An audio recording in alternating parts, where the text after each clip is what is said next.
Hi viewers. இன்னைக்கு March 18 Siragadikka ஆசை serial என்னாச்சுன்னு சொல்லி பார்க்கலாம்க்கு முன்னாடி எங்கள் சேனல் சப்ஸ்கிரைப் பண்ணாதவங்க மறக்காம சப்ஸ்கிரைப் பண்ணுங்க. இன்னைக்கு என்ன அப்படின்னு சொல்லி பார்த்தீங்கன்னா, இங்கே வந்து சிந்தாமணி கிட்ட வந்து முத்து பேசிட்டு இருக்கிறார்ல. அப்போ சிந்தாமணி வந்து உன்னை நம்பில நான் டிரைவிங் கற்றுக்க வர மாட்டேன், நீ வந்து எனக்கு பாதி தான் சொல்லி கொடுப்ப அப்படின்னோடனே முத்து என்ன சொல்கிறாரு, அப்படின்னா இல்லை, நான் சொல்லி கொடுக்குறதுல ஒழுங்காக சொல்லி கொடுத்துருவேன். பாவம் நீங்கள் கற்றுக்கிட்டிங்கன்னா நாளைக்கு எப்படி மீனா உங்களை விட பெருசாக வளர்ந்துருவா, உங்களுக்கு எதுவும் ஆர்டர் வர போகிறதில்ல, நீங்கள் இந்த மாதிரி டிரைவிங் ஸ்கூல் வச்சாச்சும் பொழைச்சிக்கலாம் பார்த்தீங்களா அப்படின்னோடனே சிந்தாமணி கோவத்தில் அங்கேருந்து கிளம்பிடுறாங்க. இங்கே வீட்டில் என்ன ஆகுதுன்னா, ரோஹிணியும் வித்யாவும் வந்து ஒரு ஹோட்டலில் போய் சாப்பிட போகிறாங்க. அப்போ சாப்பிட்டுட்டு இருக்கும்போதே 2 பேரும் பேசிட்டு இருக்காங்க. இந்த மாரி, "இந்த முத்துவோட தொல்லை வீட்ல தாங்கலடி" அப்படிங்கிற மாரி ரோகிணி சொல்லிட்டு இருக்காங்க. அப்புறமா அவங்க காசு தொலைஞ்ச விஷயத்தெல்லாம் பத்தி பேசிட்டு இருக்கும்போது, அங்க அந்த கண்ணன் அவர் வந்து அதே ஹோட்டலுக்கு சாப்பிட வர்றாரு. இவங்க கிளம்பும்போது அவர பார்த்துடுறாங்க. பார்த்தோனே ரோகிணி போய், "டேய் ஃப்ராடு, நீ இங்க தான் இருக்கிறியா? எங்க காசு 30,00,000 ஏமாத்திட்டு போயிட்டியே" அப்படின்னோனே, "யாரும்மா நீ? நீ வேற யாரோ நினைச்சு என்கிட்ட பேசிட்டு இருக்கனோனே." "என்னது வேற யாரோ நினைச்சு பேசிட்டு இருக்கேனா? ஏய் வித்யா, போலீஸ்க்கு ஃபோன் போடுடி" அப்படின்னு சொல்றதுக்குள்ள ரோஹிணிய தள்ளி விட்டுட்டு அவர் ஓடிடுறாரு. ரோஹிணி தொரத்திக்கிட்டே ஓடுறாங்க. அவர் ரொம்ப வேகமா ஓடிடுறாரு. ஐயோன்னு சொல்லிட்டு இப்ப ரோஹிணி வீட்டுக்கு வந்து மனோஜ் கிட்ட இந்த விஷயத்த எல்லாத்தையுமே சொல்றாங்க.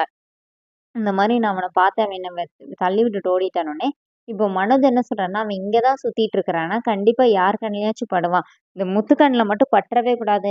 அப்புறமா அவன் காச வாங்கிட்டு அத அவன் கூட ஷேர் அவன் வாங்கிக்குவான்னோனே, இப்ப என்ன பண்றதுன்னோனே, கடவுள் நம்ம கண்ல காட்டுறாருன்னா, நம்ம அத வந்து கடவுள வச்சே தான் நம்ம வந்து இது பண்ண முடியும்னு சொல்லிட்டு, பார்வதிக்கு அவங்க பார்வதி ஆன்டி இருக்காங்கல்ல, அவங்களுக்கு கால் பண்ணி, இந்த மாரி நாங்க அந்த அவன பார்த்துட்டே இருக்கிறோம். இப்ப அவன் காசு எங்க இருக்குன்னு எங்களுக்கு தெரியணுன்னோனே, இந்த மாரி வெத்தலையில மை போட்டு பார்ப்பாங்கல்ல, அவங்கள வந்து ஒருத்தர காலையில கூட்டிட்டு வரேன் அப்படின்னு அவங்க சொல்றாங்க. அப்ப அவர கூட்டிட்டு வராங்க.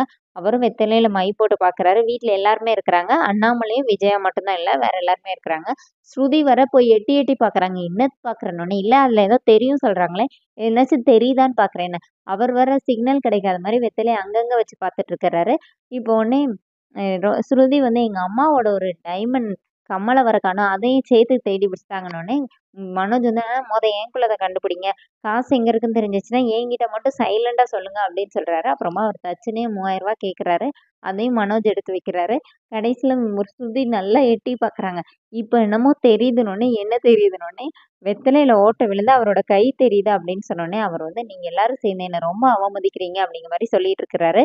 அதோட என்னோட எபிசோட் ரன் பண்ணிட்டாங்க. நாளைக்கு என்ன அப்படின்னா, நாளைக்கு தான் அந்த ப்ரீகப் மேக்கப் போடுறதுக்காக பொண்ணுக்கு வந்துட்டாங்கன்னு சொல்லிட்டு காஃபி குடுக்குறதுக்காக மணி அவர் வந்து காஃபி எடுத்துட்டு வர்றாரு. அப்புறமா இங்க என்ன ஆகுதுன்னா, முத்து வந்து அவர பார்த்துட்டு வீட்ல எல்லாரையும் கூட்டிட்டு போய் அங்க போய் காட்டுறாரு. அதோட என்னோட எபிசோட் ரன் பண்ணியிருக்காங்க. தேங்க்ஸ்.